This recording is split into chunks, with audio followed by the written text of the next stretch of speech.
Lehet zöld az ég, és lehet... A kiszolgálás fantasztikus volt. Akik itt dolgoznak, mindenki nagyon-nagyon kedves. Szíved is néha jó. Tudod, Amerikába is így jutott el az a hajó. Így én keresem a feketét a fehérben, keresem a vonalat a tenyérben, de érzem azt, hogy nekem így jó. Ceruzával rajzolt fantomkép, esküszöm, pont mint én. Hát mit is tettem, bár csak érteni.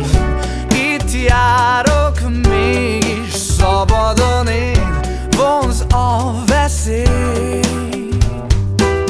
Bár őrültnek látszom, de nézd meg jó, kinek is árthatnék.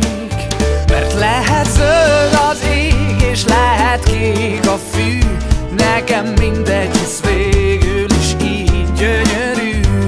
A tévedés néha jó. Tudod, Amerikába is így jutott el az a hajó.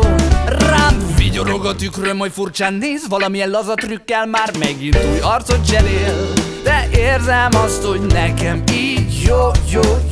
Legorult az égről most a hold, biztosan teljesen tele volt. Velem is megtörtént, de nekem így jó. Felnőhetnék, csak becsapás, hogy nagynak látsz. A külsőség is csak kifogás, egy megtévesztő már. Mert lehet zöld az ég, és lehet kék a fű, nekem mindegy, hisz végül is így gyönyörű. Fantasztikus élményekkel és hévízzel telt testtel távozom, és örök köszönet kísért majd benneteket, kedves Spa Hotel.